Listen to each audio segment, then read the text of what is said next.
Ketika pertama kali Iqra, disuruh baca kan Rasulullah itu. Iqra katanya. Bacalah. Rata-rata semua berpendapat Rasulullah nggak bisa baca ya. Rasulullah itu ummi katanya. Tidak bisa membaca. Masuk akal nggak Rasulullah tidak bisa membaca padahal dia itu seorang pedagang canggih? Rasulullah itu pedagang loh. Rasulullah itu dia entrepreneur. Masa tidak bisa baca, tidak bisa tulis? Gimana tuh nulis pembukuan coba? Nah, kita itu disesatkan oleh informasi itu. Sekali lagi, kita disesatkan oleh informasi semacam begitu. Akhirnya benar-benar menganggap Rasulullah itu lemah. Iqra. Akhirnya sami'na wa ta'na. Karena apa coba? Baca, ketika di-plug-in-kan ke Rasulullah, itu bahasanya berbeda kan? Antara bahasa Arab dan bahasa wahyu itu beda.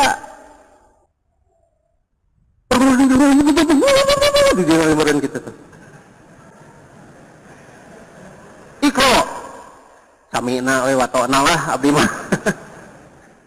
Nah, di proses itu baru diterjemahkan di sini. Diterjemahkan dalam bahasa Arab. Beda bahasa wahyu mah itu bukan bahasa Arab. Beda. Jadi Rasulullah itu bukan bodoh. Dia pedagang sukses. Rasulullah itu bukan bodoh. Dia pedagang sukses. Seorang yang ummi, oh bari sakral teh gitu. Diturunkan pada seorang yang ummi. Seorang yang tidak bisa membaca.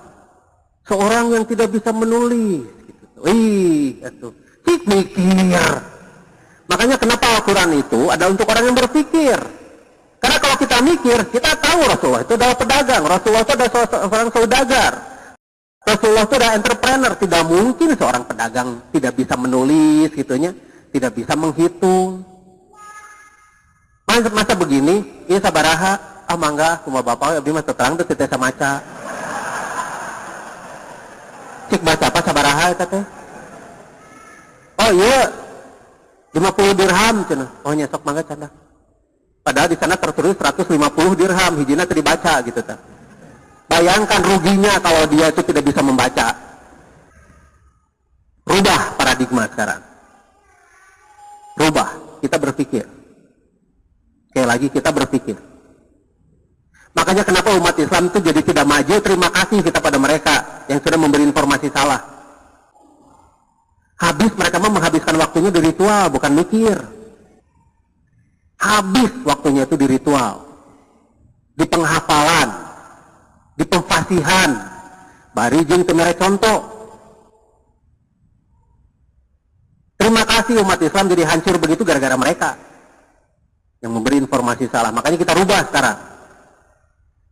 Kita rubah agar umat Islam berpikir. Jadi tidak mungkin Rasulullah itu tidak bisa membaca.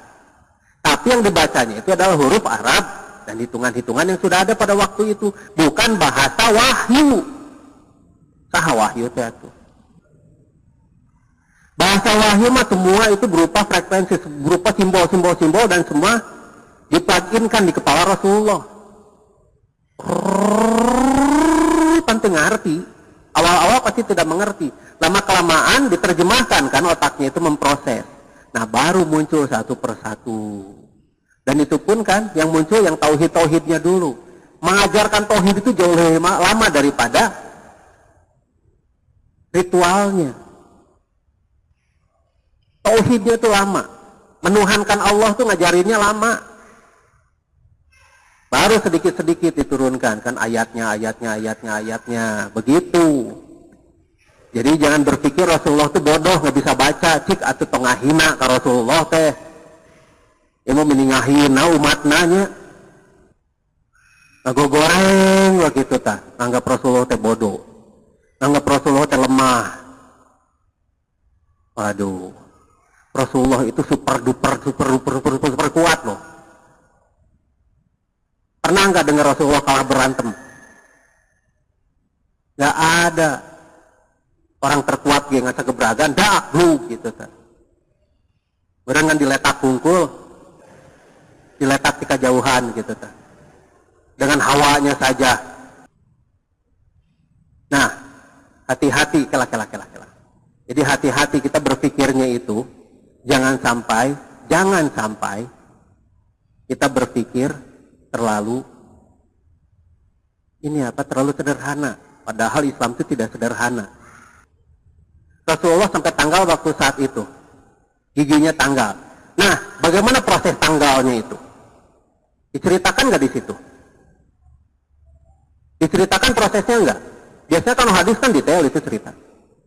Set, pakai panah tuh, ditewakun tuh, set, gitu. Apakah begitu? Atau saking sibuk nangkis, jadi akhirnya kuhun tuh ditangkis, gitu. Apakah begitu? Lihat hadis itu. Nah, masalahnya hadis itu sampai sekarang masih dipertentangkan karena berbeda. Ada yang bilang ketika si panah itu kena pipinya, tidak diceritakan suhunya. Bagaimana cuma giginya aja ditanggal, yang tanggal tidak diceritakan bibirnya. Apakah Rasulullah sedang nyengir? Sedang begitu? Ingat ya, gigi itu di balik bibir. Kalau misalnya giginya tanggal, ceritakan dong bibirnya juga bagaimana.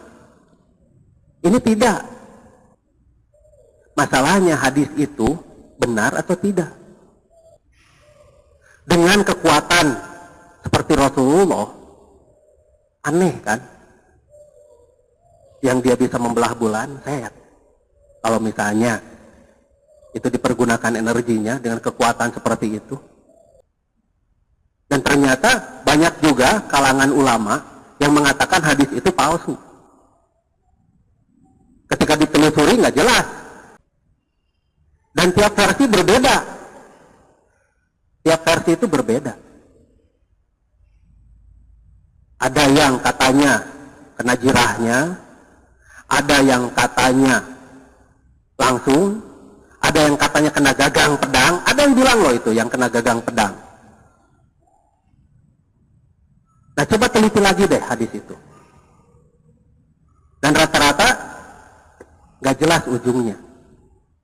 Akang sudah neliti itu. Sudah ditelusuri. Dan ternyata buatan. Hoax.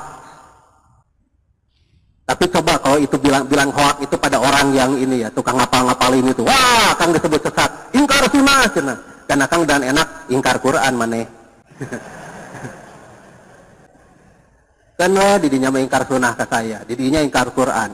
Hirup didinya mah jauh di Al-Quran. Ambek-ambekan, ngahujat kemana-mana, ngafitnah itu iya, nyebut batur sesat sangeunahna, jauh di Al-Quran didinya mah. Tapi potongan mereka, potongan yang seolah-olah itu. Makanya di akhir zaman muncul dajjal. Dajjal itu seperti itu. Kalau lihat seperti surga, padahal isinya neraka. Pemutar balikan. Oh, marah digituin bahwa dia ingkar Quran, marah. Tuh lihat, dari marah sudah jelas bahwa itu jauh dari Al-Quran. Karena Islam mengajarkan sabar dan sholat sebagai penolong, gitu kan. Saya mah tidak marah disebut ingkar sunnah. Wasta'inu bisobri wa sholah, kan gitu kan. Jauh itu dari Al-Quran, jauh sudah. Kamu bukan umat Rasulullah, kamu bukan. Digituin saya sebutin gitu saja, kamu tersinggung, gitu kan. Saya mah tidak tersinggung Anda sebut ingkar sunnah. Karena saya memaklumi Anda. Tidak semua orang punya level yang sama. Nah, gitu. Enak ya. Malik-malik kena teh enak. Tapi jadi fitnah.